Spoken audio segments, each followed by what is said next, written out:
Introduction. Every breath is a giveaway dance between you and the plants.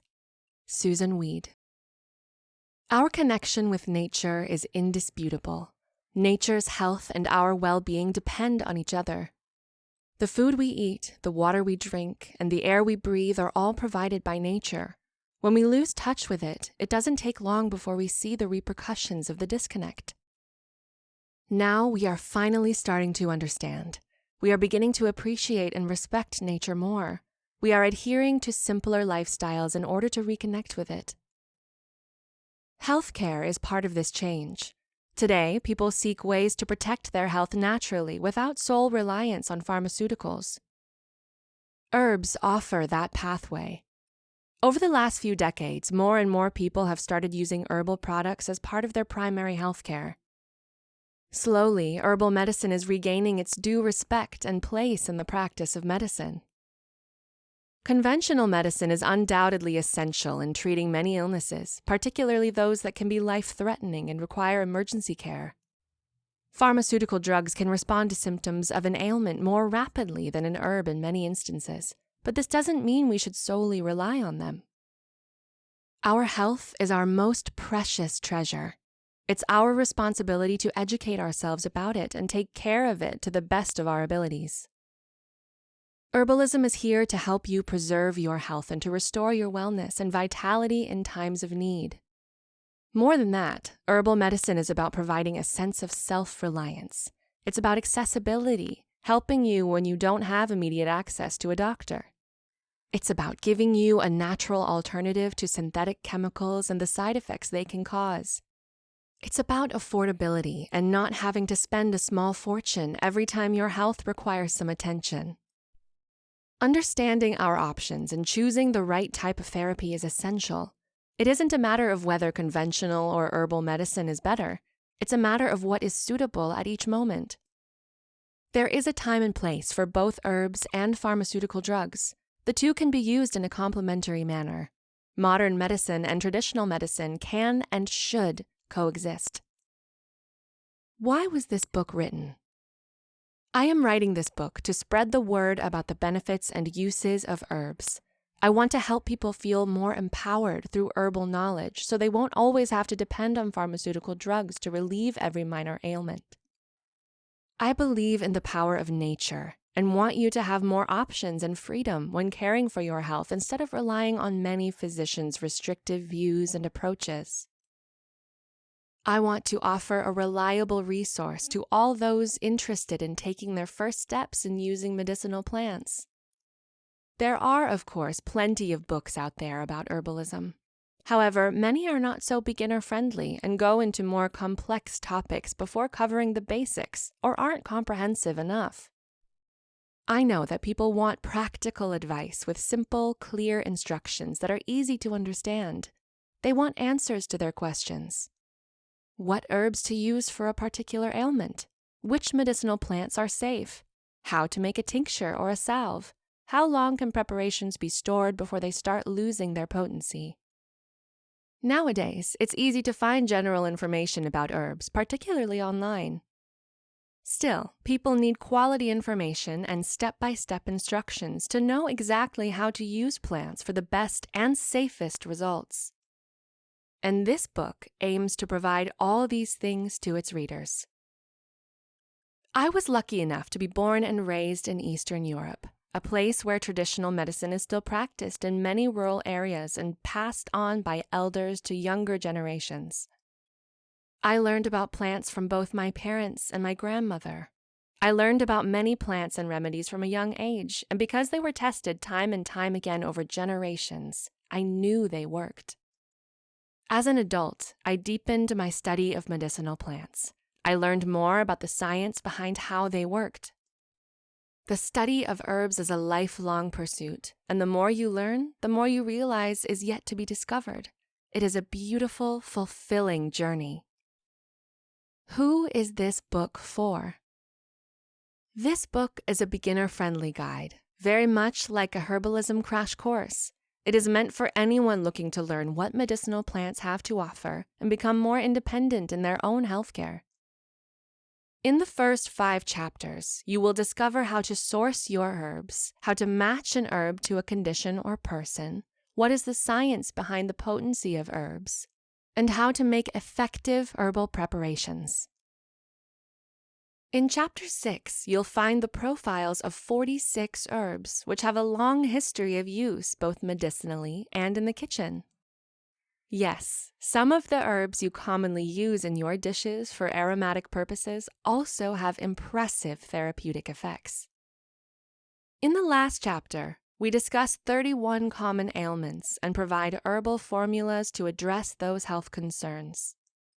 You'll soon realize that with just a few herbs, you can slowly turn away from dependence on commercially prepared supplements and drugs and begin to live a healthier, simpler, more natural life.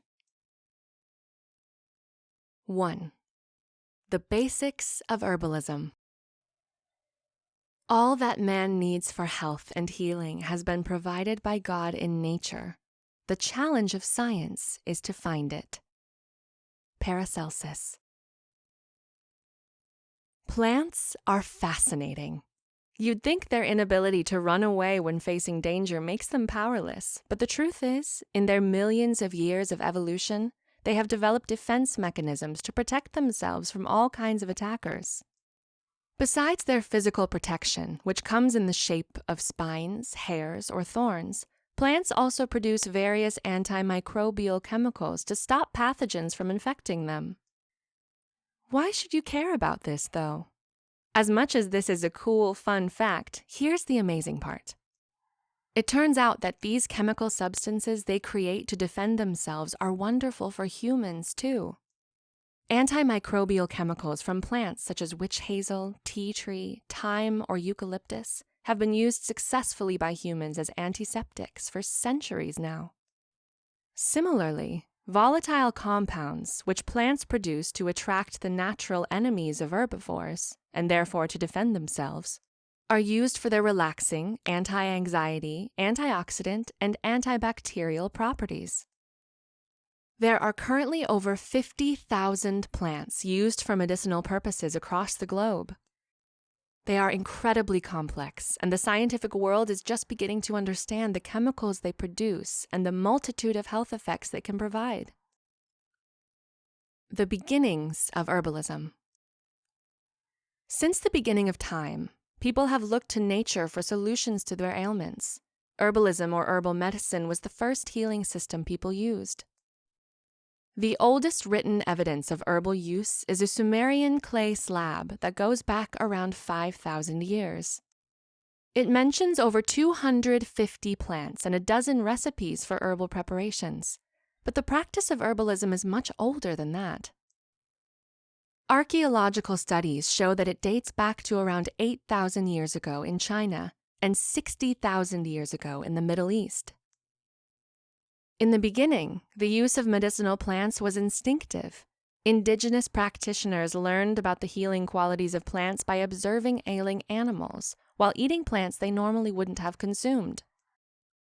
Although generally viewed separately from herbalism, spices cross over into the medicinal arena. Preservative spices have been used for tens of thousands of years.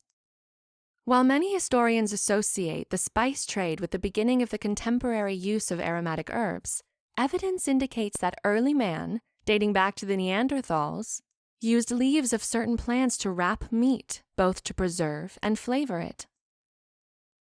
In Eastern cultures, herbalism practices like Ayurveda or traditional Chinese medicine have been at the center of healthcare for thousands of years. In North and South America, indigenous populations have been relying on herbal treatments for over 2,500 years and have adapted their medicinal plant libraries as Europeans introduced non-native species to the Americas. Interestingly, North American First Nations always saw themselves as stewards of the earth, responsible for maintaining what the Great Spirit has provided and using all resources sustainably.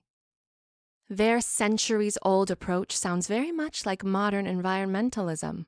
Indigenous cultures in North America have always seen plants as an extension of the earth. They believed that plants look similar to the parts of the body they treat, and that the location where they grow indicates their medicinal strengths. Overlapping many cultures, civilizations, and eras, Gypsy folk medicine began around the 5th century when gypsies began their nomadic lifestyles after departing India. As they moved throughout Asia and Europe, they adopted many local folk remedies from the countries they immigrated to, weaving those remedies into their own medicinal beliefs and value systems. In Europe, gypsy treatments peaked in popularity from the 15th to 18th centuries. During the early to late Middle Ages, herbalism flourished in the Islamic world. At the same time, beginning in the 16th century, herbs from Europe found their way into usage in the New World, and those from the New World were introduced in Europe. These plants were often domesticated and grown as decorative or culinary herbs, frequently crossing over to medicinal use. Through the Crusades, Islamic scholars and custodians of history preserved records of plant uses and benefits to counter the efforts of Christian warriors to destroy Islam's impact on Spain and other European countries. In the 19th century, scientists began using chemical analysis in botany when alkaloids such as morphine and quinine extracted from plants emerged as wonder drugs. In 1826, salicin was isolated from willow bark, and a few years later, in 1897, acetyl salicylic acid, the aspirin of today, was created. Modern era. Traditional medicine was built almost exclusively from family recipes, handed down from generation to generation. Herbalism was built by spiritual leaders, monks, and revered elders who passed on their knowledge. African traditional medicine, based on locally sourced plants that have been used for millennia, continues to have a tribal connection. People in the Americas and Australia now turn to the historical knowledge imparted by indigenous populations and passed on by word of mouth. Since the arrival of the industrial age, people around the world have become more urbanized, losing connection to natural treatments, preventative techniques, and access to plants in the wild. However, in the last 3 decades, an increase in the use of herbal products has been noticed. 80% of people worldwide now rely on them for their primary health care. This resurgence of herbalism has led to many traditional plants being domesticated and grown in backyard gardens. The World Health Organization reports that, in 2003, the industry of medicinal plants was worth $60 billion. By 2013, the industry had grown to $83 billion. That is significant, since many herbs are homegrown or wild harvested and are not part of the economic data.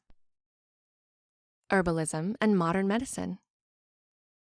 Herbs and herbal remedies have been at the heart of healthcare for all except the last 100 years of human history. While there is plenty of evidence that supports the efficacy of herbs, it's still viewed with skepticism by some in the Western world. People's reluctance might come from a lack of information regarding the real potential of plants. Sometimes, even professionals from the medical industry express their distrust and position themselves against herbal treatments. However, as a doctor, you cannot promote healthy eating of various plants and be against natural remedies. Both have an essential role in preventative medicine, and it is no secret that multiple plants are used both culinarily and medicinally. Conventional and herbal medicine have the same origins, but as the pharmacy industry grew in the mid-1900s, herbalism started losing more and more ground. The main reason for this was that medicine began to rely on scientific testing and become increasingly standardized. However, statistics show how reliant modern medicine is on plant-based therapies. According to the U.S. Department of Agriculture, 40% of the drugs present in the Western world are derived from plants. Still, there is tremendous untapped potential in herbal medicine. The lack of interest in pharmaceutical companies and medicinal plants, and the reluctance to develop plant-based drugs are due to financial reasons. Drug development is costly, so the pharmaceutical industry focuses on developing new patentable ingredients. Medicinal plants don't contain the kinds of ingredients that can be patented. Because of this, research into natural remedies is neglected, progress is hindered, and many potential innovations are lost. Hopefully, not too far into the future, governments will understand the urgency of worldwide health problems and offer incentives and support to companies looking to develop plant-based drugs that are financially less attractive but satisfy great medical demand. 2. Sourcing and sustainability. To make effective herbal preparations, you have to use quality herbs. Sometimes herbal products on the market are inefficient, not because herbs don't work, as some like to claim, but because the herbs used are of poor quality, most often due to improper growing conditions, handling, or storage. Therefore, knowing how to choose your herbs and correctly handle and store them to maintain their medicinal properties is essential.